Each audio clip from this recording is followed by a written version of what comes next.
दोस्तों, मैं हूं मनोज कुमार गुप्ता। आप देख रहे हैं मेरे चैनल को, जिसका नाम है रेगुलर क्लासेस फॉर अकाउंट। और आज से स्टार्ट हो रही है इनकम टैक्स 2021-22 के एडिशन के लिए। ठीक है। और इनकम टैक्स साहित्य भवन पब्लिकेशन आगरा इनके द्वारा बनाई गई बुक है। उन्हीं की बुक से हम पढ़ाएंगे। 62 एडिशन हो गया ये। और अगर आपको बुक ख़रीदनी है, नहीं मिल रही आसपास, तो आप चाहें तो इस वीडियो के डिस्क्रिप्शन में दिए हुए लिंक से परचेज़ भी कर सकते हैं।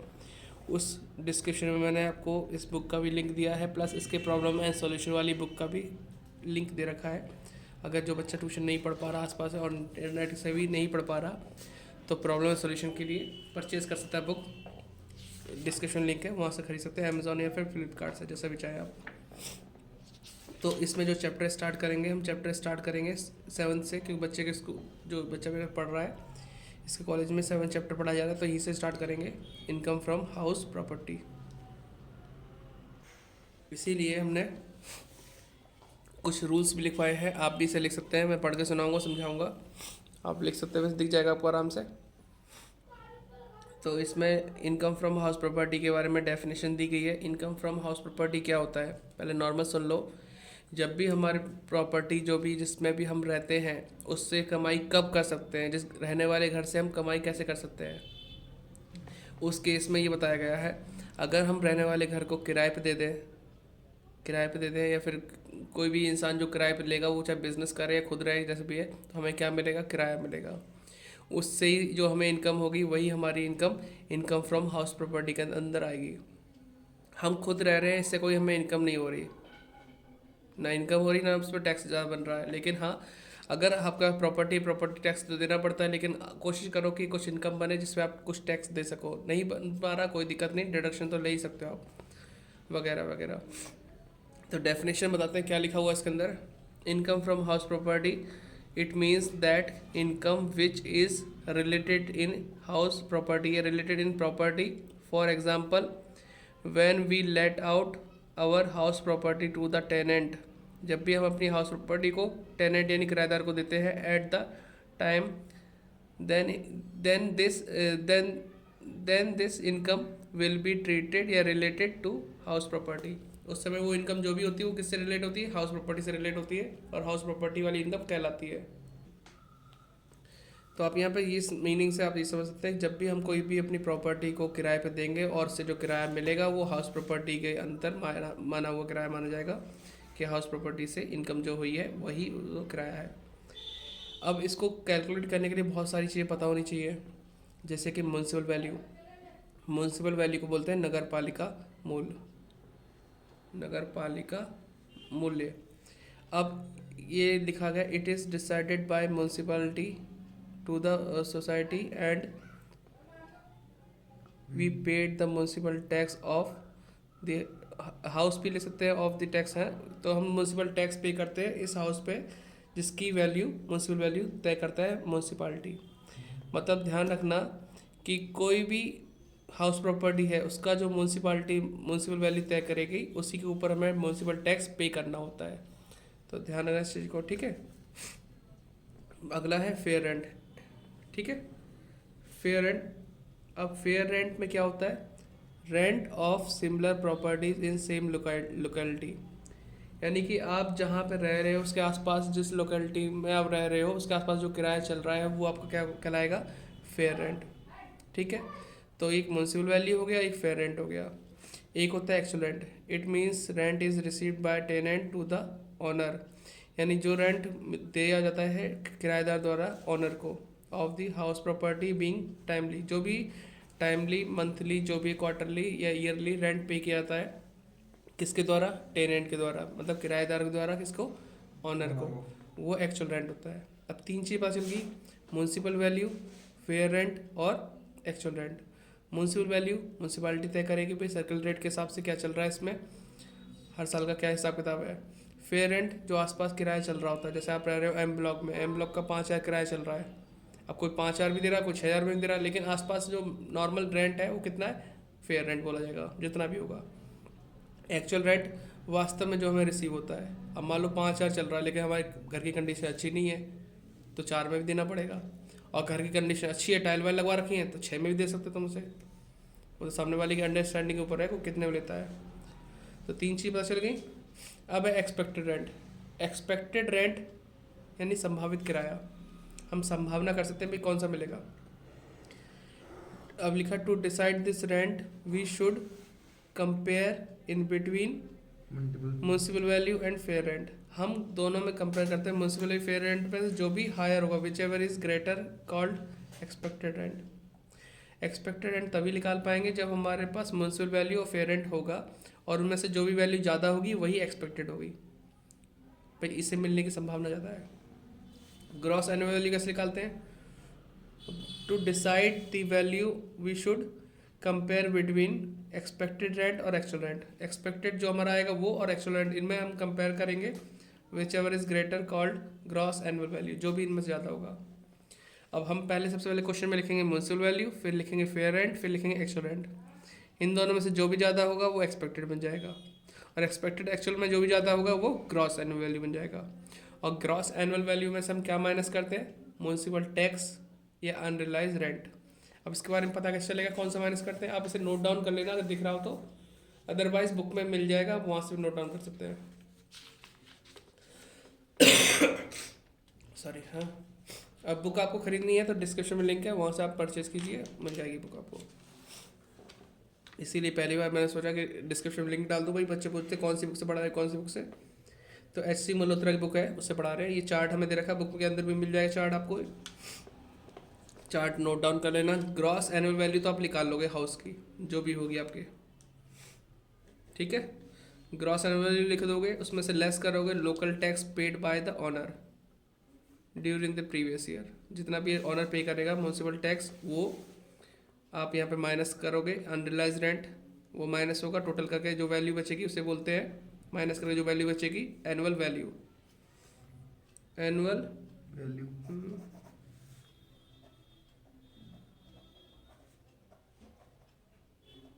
ठीक है, एनुअल वैल्यू आ गया।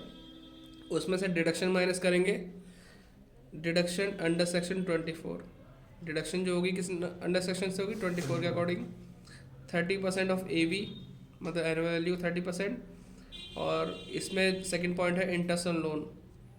इसके अंदर भी फर्स्ट और सेकंड पॉइंट आता है, सेकंड के अंदर भी फर्स्ट और, यानी AB बोल दो, A और B। सॉरी। तो इसमें लिखा है interest on loan taken for purchase और रिपेयर ऑफ हाउस, और इसमें रिलेटेड टू PY, जो भी रिलेटेड है PY के हिसाब से वो आ जाएगा इसमें। Interest on loan for the period prior to the previous year in which house is completed is also allowable to 5 equal instalment. ये वाला जो इंटरेस्ट होता है 5 इंस्टॉलमेंट में बटेगा, यानी जो अलाउ इसकी डिडक्शन होगी वो 5वीं यानी 1/5 के अकॉर्डिंग होगी। तो ये पॉइंट में ध्यान देना है कब हमें इन दोनों पॉइंट का यूज़ करना है। जब सारी डिटेल दे रखी हो, मकान बनाने के लिए कब लोन लिया, कब मकान बनकर तैयार हुआ, कितने % पे लोन लिया, उनके बारे में, तब जाके हम दोनों पॉइंट सॉल्व करते हैं। अदरवाइज इंटरेस्ट लोन गिवन है तो सीधे 1 पॉइंट आएगा और प्रीवियस ईयर के लिए आ जाएगा, जितना भी इंटरेस्ट बनेगा 1 साल का, वो सब हम आगे क्वेश्चन में देखेंगे। तो फर्स्ट क्वेश्चन करा के दिखाते हैं आपको किस तरह से होता है। पहला क्वेश्चन, तो फर्स्ट क्वेश्चन पढ़ाते हैं न्यूमेरिकल लॉन्ग क्वेश्चन में। इसमें लिखा हुआ है mister A is the owner of house property whose municipal valuation कितनी है? 75,000। यानी कि मिस्टर ए के पास एक हाउस है, उसकी म्यूनसिपल वैल्यू है 75,000 रुपये। फेयर रेंट कितना है? 80,000 रुपये है। Not covered by the rent control act. Rent control act जहाँ भी होता है वहाँ पर स्टैंडर्ड रेंट जरूर मिलता है।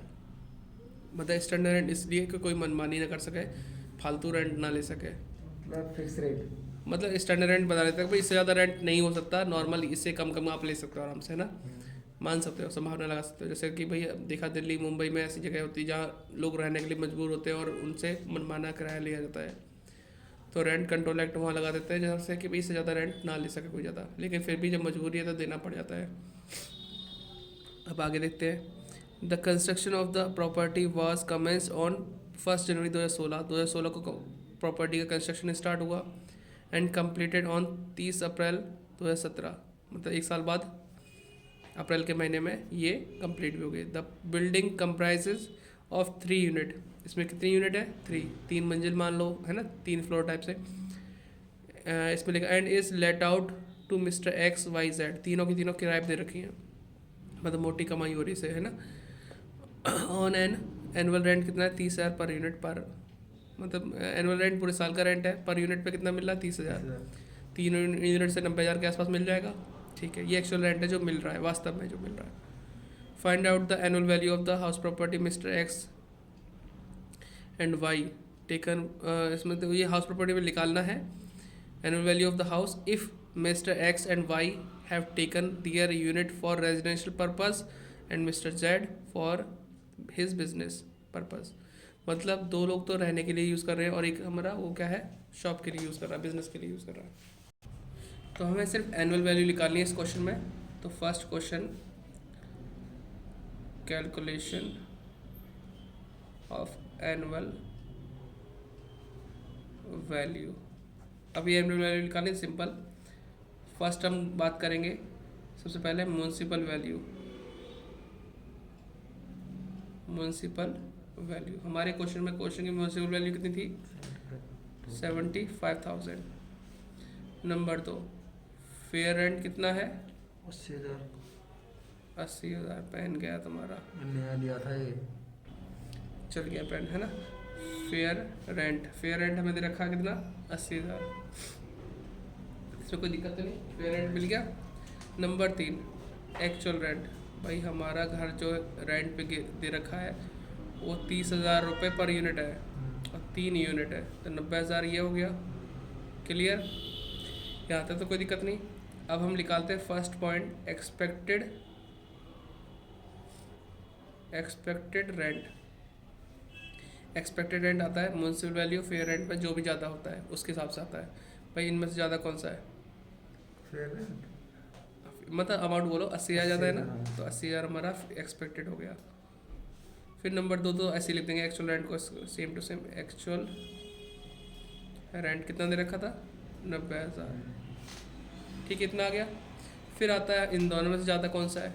अब जो भी ज़्यादा होगा उसे क्या बोलेंगे, उसे बोलेंगे ग्रॉस एनुअल वैल्यू। भाई ज़्यादा कौन सा बताओ, 90,000, ईजी है पहचानना। 90,000 आ गया। इसमें से माइनस करेंगे म्युनिसिपल टैक्स। अब देखना म्युनिसिपल टैक्स कितना पे हो रहा है, हो भी रहा है नहीं हो रहा, जो ऑनर पे करता है वो। अब कहीं लिखा है म्युनिसिपल टैक्स, हाँ 12,000 रुपये म्युनिसिपल टैक्स पे किया था बिल्डिंग का। तो चलो करते हैं इसे भी, 12,000 रुपये पे कर रखा है, तो माइनस करके क्या आएगा 78। यही इसका एनुअल वैल्यू है। बस खत्म। हाँ ये अभी आधा ही क्वेश्चन है, ये कोई 15 नंबर क्वेश्चन नहीं, 4 नंबर में से आ जाए उस टाइप का है एनुअल वैल्यू निकालने के लिए। ये आधा चीज़ है। आपने अगर ये आप नोट कर लेना, ये जो फॉर्मेट देख रहे हो ना, इसकी मतलब यहाँ तक की बात है एनुअल वैल्यू तक। अभी तो यहाँ तक पहुँचने के लिए, इनकम फ्रॉम हाउस प्रॉपर्टी पहुँचने के लिए और भी चीज़ क्वेश्चन में होनी चाहिए, तभी तो हम यहाँ लिखेंगे computation of taxable income from house property for the assessment year 2021-22। अभी एनुअल वैल्यू पूछा तुमने, इतना ही लिखा सिर्फ, वरना पूरा हेडिंग होती है computation of taxable income from house property for the assessment year 2021-22, वो चलती है असेसमेंट ईयर। ठीक है, तो यहाँ तक वीडियो को यहीं एंड करते हैं और अगला क्वेश्चन नेक्स्ट डे चलाते हैं। नेक्स्ट वीडियो आपको मिलेगा। अगर बुक खरीदनी है तो डिस्क्रिप्शन चेक करो, और सॉल्यूशन खरीदना है तो सॉल्यूशन के लिए भी चेक करो। ठीक है, तो बाय बाय, टाटा।